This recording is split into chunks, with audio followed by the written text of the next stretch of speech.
नमस्ते बच्चों। हम बाल विकास के अंतर्गत बहुत सारी चीज़ें पढ़ चुके हैं और आज हम पढ़ रहे हैं बालकों की समस्याओं के बारे में। बच्चों, जब बालक बहुत ही छोटा होता है तब उसके व्यवहार और आचरण में अनेक प्रकार के दोष हमें दिखाई देते हैं, लेकिन उम्र बढ़ने के साथ धीरे धीरे ये दोष अपने आप ही समाप्त हो जाते हैं। जैसे जैसे बालक बड़ा होता है वह आचरण संबंधी दोषों में स्वतः ही काबू पा लेता है और बालक धीरे धीरे ये समझने लगता है कि उसका ऐसा व्यवहार या हम कहें बचकाना व्यवहार माता पिता, शिक्षक व अन्य समाज के लोग पसंद नहीं करते हैं। तो बालक अपने आप ही समस्यात्मक व्यवहारों से स्वतः निजात पा लेता है। लेकिन बच्चों, बालक बड़ा होने के बाद भी अगर उन व्यवहारात्मक समस्याओं से ग्रसित रहता है तो ऐसी स्थिति में उसका सामाजिक, पारिवारिक, व्यक्तिगत समायोजन गड़बड़ा जाता है, क्योंकि समायोजन बिठाने के लिए कई जन्मजात खराब आदतों को त्यागना पड़ता है। जैसे बच्चों, अगर कोई बालक अंगूठा चूसता है, कोई बिस्तर गीला करता है, तो उस समय तो ये छोटेपन का, बचपन का व्यवहार होता है। ये व्यवहार समस्यात्मक नहीं होता है क्योंकि छोटे बच्चे के स्वभाव में होता है। उसका शारीरिक और मानसिक विकास उस समय इतना अधिक नहीं होता है कि वह मूत्रत्याग पर नियंत्रण कर सके। लेकिन बड़ा होने पर जब वो 5-6 वर्ष का हो जाए और फिर भी अगर वो अंगूठा चूसता है, नाखून काटता है या बिस्तर गीला करता है बच्चों, तो ये व्यवहारात्मक समस्याएं कहलाती है। बच्चों, हम ये कह सकते हैं कि बालक का कोई भी ऐसा व्यवहार जो उनके जीवन में विभिन्न परिस्थितियों में वह सामाजिक समायोजन में बाधा पहुंचाती है। चाहे सामाजिक समायोजन में, चाहे किसी भी परिस्थिति में बालक को अगर समायोजन करने में समस्या आती है या बाधा पहुंच रही है तो वो बालक का समस्यात्मक व्यवहार कहलाता है। संपूर्ण विकास में प्रतिकूल प्रभाव भी डालता है और मानसिक विकास में हस्तक्षेप भी पहुंचाता है। समस्यात्मक व्यवहार इसी को हम कहते हैं। और जिन बालकों में समस्यात्मक व्यवहार की समस्या होती है वो कुसमायोजित बालक या समस्यात्मक बालक भी कहा जाता है। बच्चों, ऐसे बच्चे अपने माता पिता, परिवार के सदस्यों, मित्रों, संगी साथियों और समाज के अन्य सदस्यों के लिए एक समस्या उत्पन्न करते रहते हैं और इनसे सिर्फ पेरेंट्स ही नहीं, इनके टीचर्स भी परेशान रहते हैं और समाज में भी ये कई प्रकार की मुश्किलें खड़ी कर देते हैं। तो बच्चों, समस्यात्मक बालक जो होते हैं ये अपराधी बालकों के समान हम नहीं कह सकते हैं, ये उनसे अलग होते हैं। अपराधी बालकों के बारे में और बालकों के अपराध के बारे में हम पहले भी पढ़ चुके हैं। यहाँ हम बालकों के कुछ समस्यात्मक व्यवहार के बारे में अध्ययन करेंगे। सबसे पहला है बच्चों, अंगूठा चूसना। बालक अंगूठा क्यों चूसता है, उसका क्या कारण है? बच्चों, वैसे अंगूठा चूसना एक मनोशारीरिक समस्यात्मक व्यवहार है जो चूसने की सहज क्रिया की संतुष्टि न मिल पाने के कारण होती है। ये शैशवावस्था की मूल प्रवृत्ति है जिसे प्रायः सभी बालक करते हैं। 4-5 माह का जो बालक होता है वो अक्सर अपने हाथ पैरों की अंगुलियां और अंगूठे को मुंह में ले जाकर चूसते हैं। यदि बालक 1-2 वर्ष के बाद भी अंगूठा चूसता रहता है तो ये व्यवहार फिर समस्यात्मक व्यवहार में परिवर्तित हो जाता है और ऐसा बालक समस्यात्मक बालक कहलाता है। तो बच्चों, ऐसे क्या कारण हैं जिनके कारण बच्चा अंगूठा चूसता है? जब माता किन्हीं कारणों से, कई कारण तो बच्चे यहाँ पर हम पढ़ ही रहे हैं, उसके अलावा भी कुछ कारण मैं आपको बताऊंगी। जब माता किसी कारण से बालकों को स्तनपान नहीं करवा पाती है तो ऐसी स्थिति में बालक में चूसने की सहज प्रवृत्ति की संतुष्टि नहीं होती है और बालक अंगूठा चूसना पसंद करता है। जब बालक का अंगूठा सहसा मुंह से छू जाता है और अगर उस समय बालक भूखा हो तो भी वह अंगूठा चूस लेता है। स्वतः भूखा होने पर भी बालक अंगूठा चूसता है। माता पिता द्वारा तिरस्कृत होने पर भी बालक अंगूठा चूसता है। हाथ के अंगूठे का यकायक पैर से छू जाने पर वह चूसने की क्रिया करता है और उसे उसमें आनंद आता है। तो अंगूठा चूसने से आनंद प्राप्त अगर बच्चे को हो रहा है तो बच्चा अंगूठा चूसता है।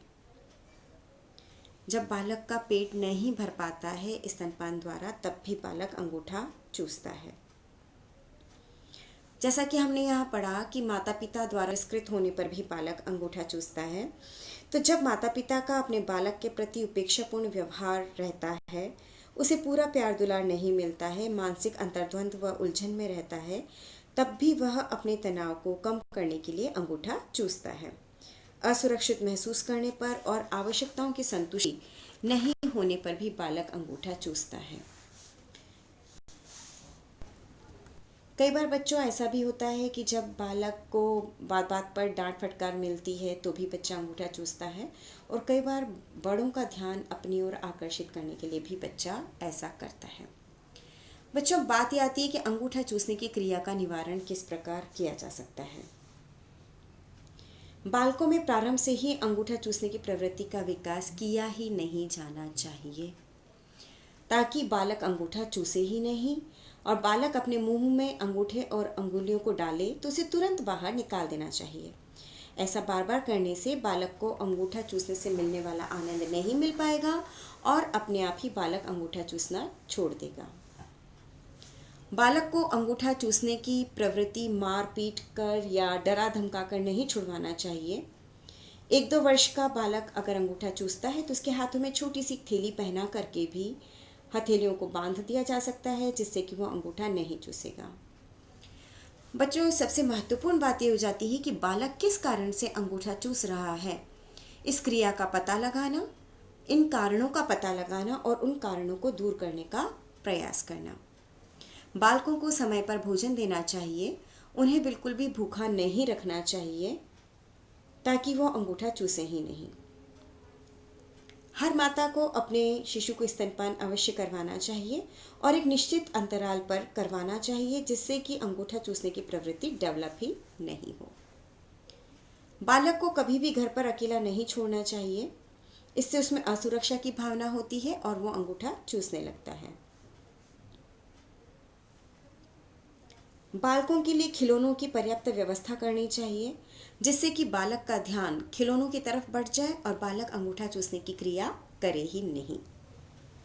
बालक जब बड़ा हो जाए उसके बाद भी अंगूठा चूसे तो बालक को अंगूठा चूसने से होने वाली हानि के बारे में बताना चाहिए और उसे समझाना चाहिए कि यह उसके लिए किस तरह से हानिकारक हो सकता है।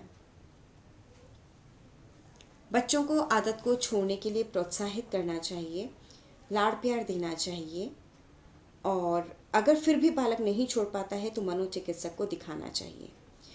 कई बार बालक हीन भावना से भी ग्रस्त होकर अंगूठा चूसता है, अतः ऐसे में उसमें आत्मविश्वास और दृढ़ इच्छा शक्ति को पैदा करना चाहिए, जागृत करना चाहिए, जिससे कि बालक अंगूठा चूसे ही नहीं।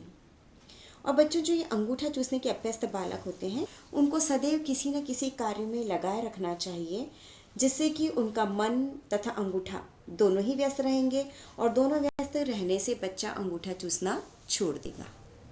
बच्चों, ये हमने बात की कि बालक अंगूठा क्यों चूसता है, कारण और निवारण के बारे में। अब हम बात करेंगे नाखून काटने की प्रक्रिया के बारे में। बच्चों, मुंह से नाखून काटना एक असंतुलित व्यवहार है जो खासकर उन बड़े बालकों में पाया जाता है, कुछ बड़े बालकों में पाया जाता है। प्रारंभ में तो क्या होता है कि 2-3 वर्ष की अवस्था से बच्चे नाखून काटना प्रारंभ कर देते हैं, और 20 से 25% बालक किसी न किसी अवस्था में अवश्य ही नाखून काटते हैं। ये एक प्रकार का नाड़ी विकृति का दोष होता है, जिसके कारण बालकों के विकास में बाधा पहुंचती है, और बालक नाखून काटने में इतना अभ्यस्त हो जाता है कि कभी कभी उसकी उंगलियां भी जख्मी हो जाती है और उसे पता ही नहीं होता है कि वह कौन सी क्रिया कर रहा है। कारण क्या है बच्चों? इसके प्रमुख कारण होता है बच्चों आक्रामक व्यवहार। बालक जब किसी पर आक्रमण नहीं कर पाता है तो उसकी भावना दांतों से नाखून काटने पर व्यक्त होती है। माता पिता द्वारा बालकों को जब उचित ध्यान प्राप्त नहीं होता है, ऐसी स्थिति में बालक अपने भीतर छुपे हुए तनाव को कम करने के लिए और दूसरों का ध्यान अपनी ओर आकर्षित करने के लिए नाखून काटता है। बालक को जब लंबे समय तक अकेला छोड़ दिया जाता है और अपने आप को वह असुरक्षित महसूस करता है ना, ऐसी स्थिति में भी बालक नाखून काटने की क्रिया करता है। चिड़चिड़ापन, हीनता, बेचैनी, कमजोरी, कई ऐसे कारण हैं जिनके कारण भी बालक नाखून काटता है। बालक जनरली बच्चों स्वयं को अभ्यस्त रखने, आक्रामकता को प्रदर्शित करने, मानसिक तनावों, उद्विग्नताओं, चिंताओं से मुक्ति पाने के लिए भी नाखून काटते हैं। और बच्चों, फ्राइड का यह मानना था कि जब बालक की यौन इच्छाओं की संतुष्टि नहीं हो पाती है तब भी बालक नाखून काटते हैं। अब बच्चों, इसका उपचार क्या है और बच्चों की नाखून काटने की आदत को कैसे छुड़ाया जा सकता है? सबसे पहले तो बालक किन कारणों से नाखून काट रहा है इसका पता लगाना और इसके बारे में जानने का प्रयास करना। जब कारणों का पता चल जाए तब उसके साथ उसी के अनुसार कारणों को दूर करना और वैसा व्यवहार करना जिससे कि अपने आप वो ये प्रक्रिया छोड़ दे। बालक जब भी आप उसे देखें कि वह मुंह से नाखून काट रहा है, उसी समय उसे टोके और रोक दें कि उसे ऐसा नहीं करना है। बालक को भयभीत नहीं होने देना चाहिए और लंबे समय तक उसे अकेले नहीं छोड़ना चाहिए। बालक को डांटना, फटकारना नहीं चाहिए, ना ही मारपीट करनी चाहिए, बल्कि इसके दुष्परिणामों के बारे में उसे अवगत कराना चाहिए, समझाना चाहिए और प्यार से उसे इस ओर अग्रसर करना चाहिए। बालक को उसके मित्रों के साथ खेलने की अनुमति दें, आत्मविश्वास बढ़ेगा और बच्चा नाखून काटना भी छोड़ देगा। पूरे जब उसको खेलने के अवसर मिलेंगे तो उसे नाखून काटने का याद नहीं रहेगा, क्योंकि वो स्वयं भी व्यस्त रहेगा और उसके हाथ भी व्यस्त रहेंगे। तो इसके द्वारा भी बालकों को नाखून काटने की प्रक्रिया से दूर रखा जा सकता है। बालकों के अंदर कोई संवेगात्मक तनाव है तो उसको दूर करने का प्रयत्न करना चाहिए, जिससे कि वह नाखून काटने की प्रक्रिया छोड़ दें। कई बार नाखूनों पर कड़वा पदार्थ लगा करके भी नाखून काटने की प्रक्रिया को छुड़वाया जा सकता है। बच्चों, ये हमने बात की नाखून काटने की समस्या के बारे में। बच्चों, अब हम एक और समस्यात्मक व्यवहार, जिसे कि बिस्तर भिगोना कहते हैं, उसके बारे में बात करेंगे। मूत्र असंयम या बिस्तर गीला करना, अनैच्छिक मूत्रस्राव अथवा बिस्तर पर पेशाब करना भी कहते हैं। ये एक प्रकार का समस्यात्मक व्यवहार है। जन्म के कुछ माह बाद तक तो बालक स्वाभाविक रूप से बिस्तर गीला करता है, परंतु धीरे धीरे उसकी यह आदत छूट जाती है और वो ये सीख जाते हैं कि उन्हें मूत्रत्याग कहाँ करना है। फलतः वह बिस्तर पर पेशाब करना बंद कर देते हैं और यदि काफ़ी बड़ा होने के बाद भी अगर बालक ऐसा करते हैं तो ये एक समस्यात्मक व्यवहार माना जाता है। कॉलमैन के अनुसार यह अनैच्छिक आदत बालकों और पुरुषों में पाई जाती है। बालक इस प्रकार का व्यवहार गहरी नींद की अवस्था में करते हैं, जबकि पुरुष हल्की नींद में। स्त्रियां भी इसका शिकार हो सकती है बच्चों। इसलिए अतः अनैच्छिक मूत्रस्राव परिवार के सदस्यों के लिए एक विकट समस्या हो जाती है। बच्चों, इसके वैसे तो कई सारे कारण हैं जिसके कारण कि ऐसा होता है, लेकिन मुख्य कारण है शारीरिक दोष, जैसे कि गुर्दे या मूत्र प्रणाली में दोष होना। अगर बालक में किसी भी प्रकार की नाड़ी संस्थान की पूर्ण रूप से परिपक्व नहीं हो पाने के कारण या गुर्दे में किसी प्रकार का दोष होने के कारण, मूत्र प्रणाली में दोष होने के कारण भी बालक का व्यवहार इस प्रकार का हो सकता है। संवेगात्मक तनाव, जैसे कि माता पिता में लड़ाई को देख करके, या फिर बच्चों ऐसी स्थिति में जबकि सोने से पूर्व बालक को दूध, पानी या तरल पदार्थ दिया जाए, अधिक ठंड में उठकर बालक बाहर नहीं जाना चाहे। कई बार बच्चों ऐसा होता है कि बालक सोते समय कोई डरावना सपना देख लेता है और डर के मारे उसे वहीं पर यूरिन आ जाता है, तो इस कारण से भी ऐसा हो जाता है। कई बार ईर्ष्या के कारण भी हो सकता है, जबकि दूसरे बच्चे के जन्म के बाद माता पिता पहले बच्चे पर कॉन्सेंट्रेट नहीं कर पाते हैं और उसे अलग सुलाया जाता है, तो वह पेरेंट्स का ध्यान अपनी ओर आकर्षित करने के लिए भी ऐसा करता है। इसके अलावा बच्चों में किसी प्रकार की कोई चिंता है, शारीरिक कमजोरी है, लंबी बीमारी है, तो उस अवस्था में भी ऐसा हो सकता है। अब हम बात करते हैं इसके उपचार के बारे में, आदत छुड़वाने के बारे में। दूसरों के सामने बालकों को नहीं डांटना चाहिए, क्योंकि बालकों पर ऑलरेडी बच्चों उनके व्यक्तित्व पर इसका बुरा असर पड़ता है।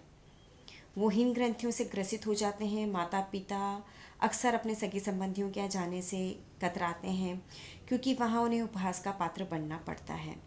बालक परिवार और समाज से कतराने लगता है। इसलिए बच्चों बहुत ज़रूरी हो जाता है कि इस पर किसी प्रकार नियंत्रण पाया जाए। दूसरों के सामने डांटना नहीं, उन्हें लज्जित नहीं करना, उन्हें इस बारे में बार बार उल्हाना नहीं देना, अपमानित नहीं करना, क्योंकि ये वो क्रिया है जो वो खुद नहीं ऐसा करना चाहते, लेकिन किसी समस्या की वजह से ऐसा हो जाता है। अगर किसी संवेगात्मक तनाव के कारण ऐसा हो रहा है तो उसका पता लगाना और उसे दूर करने की कोशिश करना। भयानक कहानियाँ बच्चों को नहीं सुनाना, ताकि ऐसा ना हो कि वे डर के मारे बिस्तर पर यूरिन करें। बच्चों को पूर्ण रूप से प्यार करना और संवेगात्मक चिंताओं से मुक्त रखना।